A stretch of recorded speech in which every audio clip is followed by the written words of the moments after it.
Hey, everybody, and welcome to Learning from Smart People. I am your host, Rob Oliver. And my smart person today is not only a smart person, but he has quite possibly the best first name ever given to a man of any variety. His name is Rob Kessler, and he is the inventor of the $1 million collar. It's been in business since 2016. He is located down in Georgia, and he joins us today. Rob, welcome to the podcast, man. Two Robs make it right. Let's do it. Absolutely. So tell me a little bit about like your backstory. How did you come up with this idea and like what got you to where you are today? Well, growing up, to me, the dress shirt was always like kind of the go-to item for when I wanted to look good, whether I was going to tuck it or untuck it, but I never liked wearing a tie. So when I got married in Jamaica in 2013 on the beach with my toes in the sand and my pants rolled up, I definitely wasn't wearing a tie, but my brand new, freshly pressed Express 1MX dress shirt had totally collapsed within 30 minutes of putting it on. And before I could even say I do to my bride, my shirt was just a crumbled mess. And I remember coming home and looking at all of our wedding photos and thinking, God, my shirt just looked terrible. There's got to be something that can be done. And doing a lot of internet searching, I found that everything was focused around the collar itself. But to me, the problem was the front of the shirt where the buttons and the holes are. That part's called the placket. And so I started with the idea of a collar stay. I cut open a cardboard box. I cut open a shirt. I shoved it down the front. I showed my new bride, and she instantly understood what I've been complaining about all those years. Wow. So what was the journey like to go from I've got this idea to it becoming an actual product to becoming like patented or whatever you're trademarked or whatever you're doing with that to becoming a business? There's got to be a journey there, I'm assuming. So we started, like I said, we did a bunch of digging around on the internet trying to find, we did patent search office and looked as much as we could, but you can only go so far. So called a buddy of mine from high school who's an attorney. He said, call this guy. He's the best patent attorney in the city. So I knew that if I was going to surround my life around this product, that I wanted to make sure I was fully protected. So, I mean, we're talking $560 an hour. Andy gave himself a $20 an hour raise while we were doing it. So you start cutting checks when you get into the patent process, and it starts with 3 zeros and then they start going up from there. So the first thing is to do is a patent search. They do a deep dive to find out if there's anything else like it. There wasn't. So then we just started progressing. I'm cutting open shirts. I'm using different templates. I lay it out on a shirt and see if I could stick it in there. And, I was actually going to make my own shirt. So we did a Kickstarter in 2014, which did not get funded. But the unequivocal feedback from people was, and people who were willing to give me money, not just, your buddy down the street who thinks it's a great idea and has nothing positive or insightful to give. They said, why are you trying to compete with all the brands? Why not license the technology? And why can't I upgrade the shirts I already own? So we went from going to make our own shirts to scrapping that whole thing and pivoting before we even launched to an aftermarket piece that just gets sewn into any shirt that's on the market. We sold almost to 500,000 units to 125 countries to 41,000 people, and it fits in every single shirt. Okay. So that's really interesting. What you're able to do is take the feedback that you're getting from consumers and adapt what you're doing to match their needs. Can you talk a little bit about that process? Because I love it. It's an idea where solicit feedback. So it starts with an idea. You research your idea, but then you kind of run it up the flagpole to see what flies in the breeze. Can you talk a little bit more about how you were able to solicit that feedback, and like, was it all through the Kickstarter? Were there any other ways that you were able to get that information? Apart from, Yeah, I mean, I was going to say, apart from talking to your mom, who I'm assuming thinks this is a great idea. It's the best idea that we've ever heard of. yeah, I would talk to friends because I only had so many dress shirts. And one of the hardest part of this process was, washing and drying is nothing. It's 130 degrees in a dryer and an iron's 200 degrees. when you go to the dry cleaner, they use such extreme heat to make the process go quickly. They flash press your shirt at 450 degrees. So any plastic on the market, any even high heat plastic will melt at 300 or so. So I ran out of shirts quickly, melting plastics to all these shirts that I was sending to the dry cleaner doing testing. So, I'd talk to friends, oh yeah, I got an old shirt here, you can try it on here. And then and I was working on different lengths. I was in my head about, I want it shorter so I can get more units so my cost is less, but it really kind of left just splayed out and looking like Travolta in the 70s. So I ended up going longer and longer. And so with the feedback from my friends, we did go to that Kickstarter. And like I said, unlike friends who want to be supportive and not really give you that critical feedback, somebody who's willing to give you money. I mean, we were selling $60 or $70 shirts. You could buy 2 or 3 or 4. And so there's people that had laid down $400 or $500 potentially if we would have reached our goal. And when we didn't, we said, hey, what do you think? And that was the feedback. And we just felt like that was the most valuable because sight unseen, they were willing to give us money. And so I just appreciated that feedback better. Okay. So I'd like to get into, your advice for people who have an idea. But before I do that, I want your comment on this. You're getting feedback that doesn't line up exactly with what your vision was or what your plan was. How do you walk the line between being upset and saying they just don't see what I'm working on, and taking the feedback and saying, okay, I can take this and I can mold my vision and I can change to match it. So I can change to do what I'm hearing, and move forward that way. So walking the line between feeling criticized and just feeling the opportunity to learn. I'd like to say that my ego isn't so big that I get in my own way. I definitely do at times, especially when I'm fighting with my wife. But at the end of the day, I had other businesses leading up to this that I fought and said, no, this is the way I want it and this is the way I want it. But people kept fighting me to say, this is what I want. And when I accepted what those people wanted, it made business much easier. And so I've always been a guy to try to find the path of least resistance. And when I come across a problem, whether it's somebody not seeing my vision or, a car accident, I never, ever, ever focus on the problem. I always focus on the solution. And so this thing happened, that I take in that feedback and then figure out how to move forward. And so that's where my focus has always been. And if it's coming from the customer and that's, I'm just going to absorb and say, well, okay, well, how do I seat that? And what it turned out to be great was $20,000 worth of inventory of this fits in a shoebox versus $20,000 worth of inventory of dress shirts will take up my, a bedroom in my house or more. Sure. So it was like, well, I can handle that. We'll just do these. We really thought we were going to go down this licensing path. That was another thing. I heard a no 1,000 times. We've met with every major brand and said, dude, I think your customers are going to love this. As statistics show, almost 90% of men, 90% of the time, wear a dress shirt without a tie. And these big brands are coming out with stretch collars as if somebody's going to button all the way up and wear a tie. And that's their great advancement. I'm like, you guys are 10, 15 years behind the ball.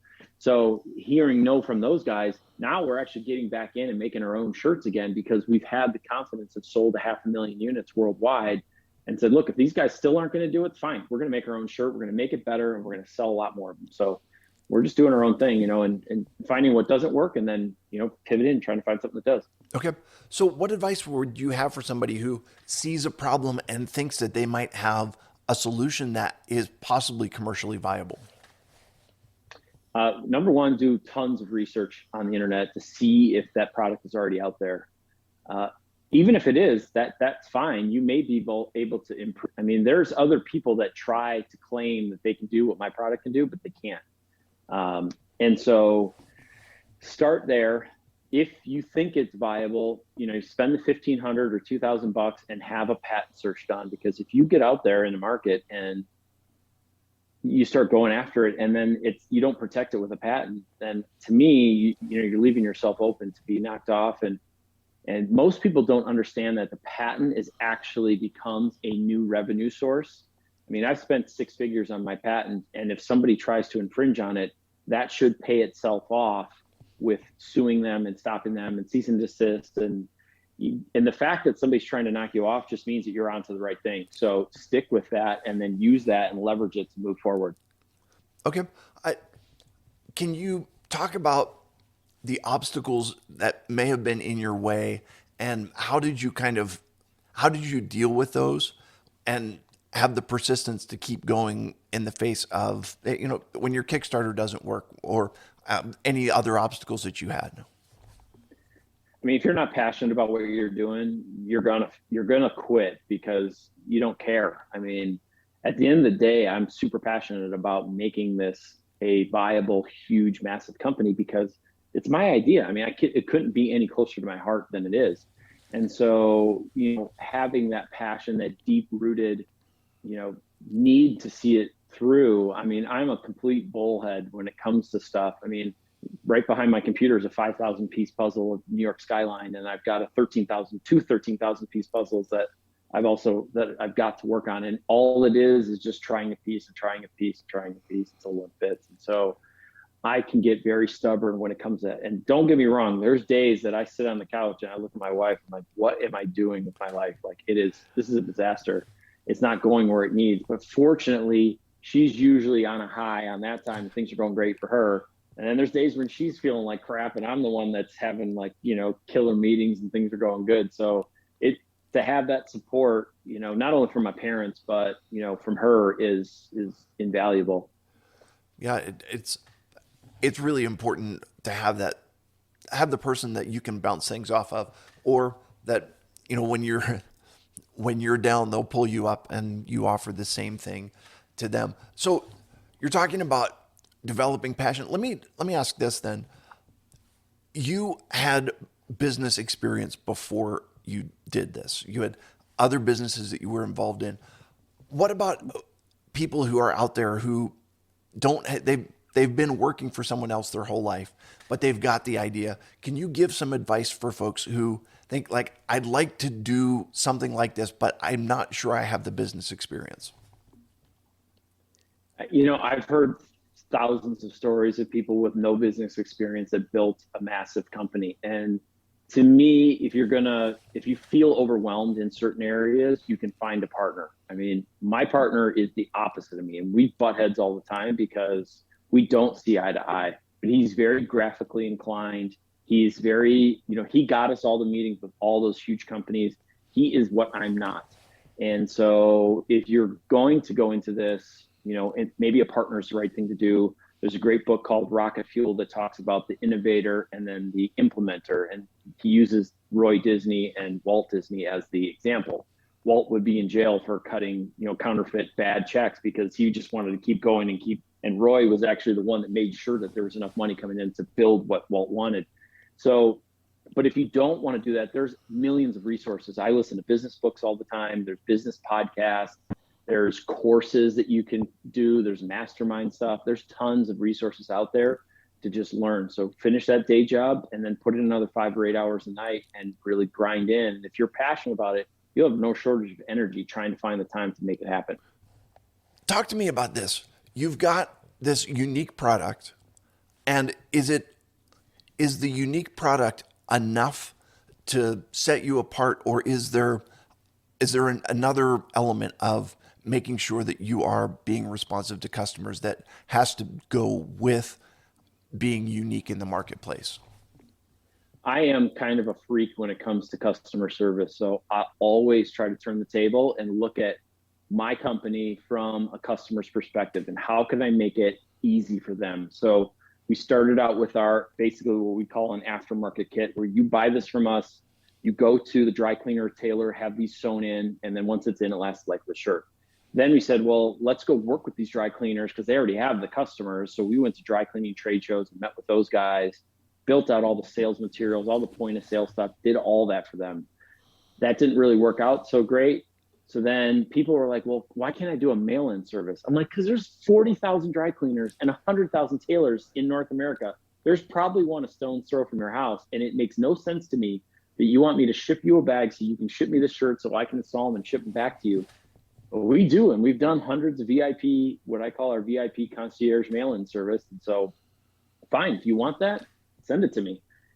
Then we got a account with wholesale accounts where I buy brands that you already know: Tommy Hilfiger, Calvin Klein, Ralph Lauren, Michael Kors, Van Heusen. We buy those shirts in tons of colors and sizes, upgrade them, and then sell you the shirt that you already know with it already installed. So you don't have to go through that process. Once you get a shirt and you realize the confidence and how great it looks to be in a shirt with $1 million collar, then you'll say, okay, I'll buy a 10-pack and I'll go do 10 of my shirts. It's worth it to me now because I know what the benefit is. So I always try to look from a customer's perspective. Yeah, I think that that's a recurring theme that you've made very clear. When you're in the process of developing the product, it's getting customer feedback, getting potential customer feedback. And now that you have the product, it's about providing a customer experience that's top notch.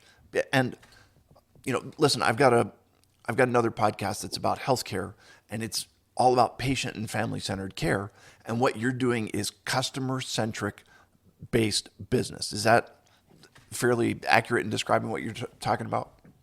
Yeah, I mean, one of the jobs I had along the way was for my dad. He had jewelry stores, and the way he structured his hierarchy was customer first, team second, company third. And if you kept things in that order, you blow people's minds and they spend money with you.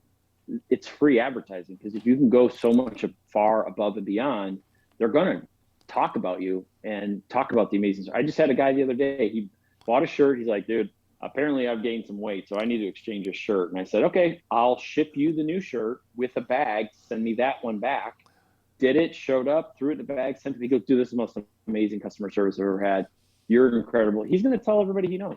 So, not only he's got a shirt that looks great, but now he loves it because it fits and it was super easy. It was hassle-free, and now hopefully I get 5 more customers from, the Arizona area. So that's all you can do.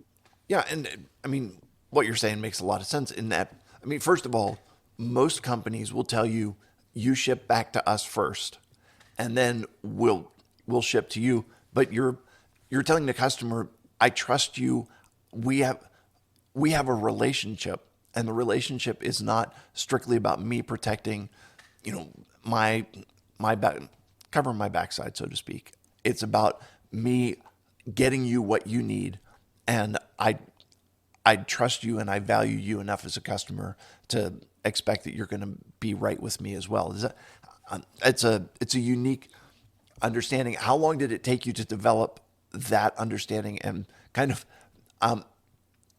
not be so worried about making sure that that you got every dollar and every cent accounted for when it comes to your relationship with your customers in that way? When it comes to me, I think integrity is a huge part of life. And, I'm a very integral person. And so I assume that everybody else is.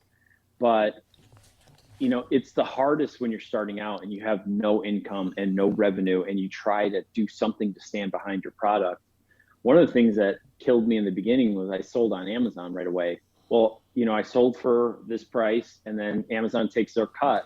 Well, when somebody returns something on Amazon doesn't return that whole fee to you. So now if somebody's returned, I've got the product back, it's back in stock, I can go resell it, but I'm already out $2 or $3 on that piece because of the return process. And then Amazon charges a $2.12 customer return fee on top of all of it.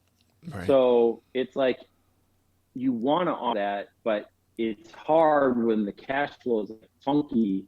But if you just say, look, stick to my guns, I know I've got a great product. And now I'm on 17 marketplaces for Amazon. I'm on every one, FBA all over the world. We sell, 50 or 100 packs a day, depending on where you're at. And so it all works out. But if you have good integrity and you put the customer first, then it's all going to work out in the end. And part of that integrity is putting out a super quality product that you shouldn't have to worry about. I mean, there's nothing that's right for everybody. And I get returns for stupid reasons. But, people are like, I didn't know it was sewn in. I mean, literally the title says sewn in Blackets Day. It can't be any more clear, but you still get them. And so just do what's right for the customer and in the long run. And if you lose money, that's what your advertising line item expense is for. So call that advertising. Even the guy that said, I hate your product, if you're nice and you say, you know what, take it back, here's your money, thanks so much for giving us a shot, maybe he'll tell somebody else. It's like watching him flop around with his collar. I tried this product, I didn't like it, but maybe it's for you. Right. Okay. So talk to me then about, you have a unique product. It's something that people aren't familiar with. It's a problem that, as you've said, men are aware of, but they're not aware that it's a solution that's out there. We've talked a little bit about word of mouth as being a primary source of advertising.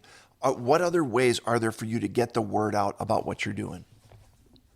So when we launched, fashion YouTube influencers were actually pretty good. So we knew that the product was very demonstrable. I mean, it's hard to like talk to somebody over the phone and explain it, but my business card is this same picture. It's a before and after. And it's like, dude, don't you hate when your shirt looks like that? Here's what my product does. Boom. It's as easy as possible. So we said, let's go to guys, we'll send them the product and they'll basically do a review of it. And we knew going out that the installation process is an extra step and it sucks. I get it. And so we've tried to overcome that as much as possible. But at the end of the day, it's worth it. And it's the least expensive way to add this to your shirt, because all the tailor does is open a couple stitches, slide in and sew it back together in the exact same spot. And if they do it right, you won't even know that they were there. And so they even tell us like only a button is easier to replace as far as tailoring things go. So it's insanely easy to do. But we went with these fashion YouTube because it's such a demonstrable product. You could see the before and after, and they did a great job. We've had 10 million views on YouTube between all these different guys, and that's what got us out there right away. Okay. And just to get kind of do a little bit of backstory on this, when you decided, okay, this is what the product is, and you've made that, can you talk about the sourcing for that? Is this something that, because there's a lot of people out there, they've got an idea, it's for a product. Maybe they have created a model or a mock-up, but then what's the next step as far as, being able to source that product in a way that makes it so that you can buy the prototypes or buy the actual product and sell it at a price where there's enough in it to make it profitable as a business? So, I went through the process and I knew it had to be a plastics based item because I wanted to be lightweight, similar to a collar stay. So, I started going online and finding plastics companies and researching and ordering samples from all their stuff and then testing and samples and testing. And I talked about the product. I mean, a lot of people will tell you, oh my God, sign an NDA and do this, do that. NDAs are worthless. They're worth less than the paper they're written on. So be able to talk about it. I mean, don't be dumb about it. I mean, once you file for a patent, you're protected because it's first to file is now the process. Okay. So once you've started that process, don't worry about it. Go talk to people. And I just happened to be talking to somebody, and a buddy of mine from high school worked with a plastics company that was local, an international plastics company in Milwaukee, Wisconsin. Hooked me up with them. They helped me figure out what the final material was going to be. They die cut, they do the whole process. But there's companies that do prototyping. There's companies, that can help you get a process to where it needs. There's 3D CAD companies, there's prototyping companies, and they can help you get into where the manufacturing is. But just put yourself out there, be cautious, but be willing to talk about it. I mean, there's new stuff, but there's really not a whole lot of new things. It's usually a new take on something old. Okay. Last question for you. When you're talking about doing something like this, bringing a new product to market, is this something that is self-funded? Is this something that you're getting investors that you're what are the financial kind of inhibitors to doing this, and kind of how do you work through the process of solving that issue? Because I mean, quite frankly, that's one of the biggest obstacles to starting something new. To me, it's hard to get investors on a concept. They're never going to value it what you think it's worth. And then now you always have a partner forever, whether you like it or not. So I've bootstrapped everything that I've done. I think it makes you grind harder.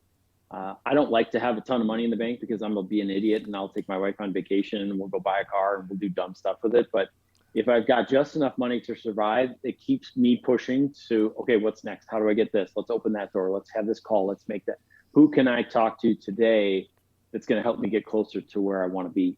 And so I like the bootstrapping method, $1 million collar and go tieless. My dad came to me after I told him what the concept was and says, hey, I want to invest in you, which is amazing because we didn't have the greatest relationship growing up. So for him to just out of the blue call and say, hey, and it wasn't like it was a ton of money. It was 20 grand to help start the business, which the patent ate up pretty quickly. So I don't like having too much money, because when you have too much money sitting around, you look at all these tech startups in California, and these idiots have these crazy, office spaces and all this stuff. And it's just so overblown, and they're burning through cash so fast because they think something's going to work. If you don't have the cash to burn, you have to get creative and figure a way out. And I just like guerrilla marketing and just grinding it out. Yeah. When you have too much cash, you get comfortable. And comfortable and complacent are not fire in your belly, going out and doing whatever it needs to be to get done. Listen, Rob, thank you so much for sharing. If people want to learn more about your product, where can they find you? So we're on milliondollarcollar.com is the main website.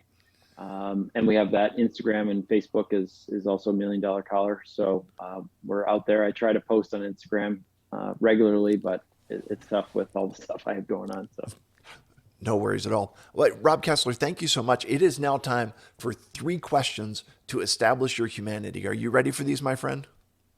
Yes, I am. Okay. If you got to be a superhero and you could pick your own superpower, what would be the Rob Kessler superpower of choice? Honestly, I wish my back didn't hurt just standing here doing this interview. I'm dying. So if I could go through life without back pain, I'd be a pretty happy guy. There you go. So, you would be the iron spine or something. I guess we'll go with. Yeah. No worries. Simple pleasures. Simple pleasures. Yep. If you could share a meal with any one individual, living or dead, who would you like to sit down and have a dinner with? So what my dream has been for the last several years, my dad was about ready to hand away his company because he was so frustrated. He wasn't growing at all. And out of desperation, he took the last $2,000 he had and went to see Tony Robbins. And he got so inspired from seeing Tony Robbins that he went from the smallest jeweler in southeastern Wisconsin, or all of Wisconsin, to the 3rd largest independent jeweler in the country in a matter of 20 years with 7 stores and $35 million a year in revenue. It would mean more to me to take my dad and put him at a table with Tony and let them have a conversation about how he changed our lives, because it all stemmed from that.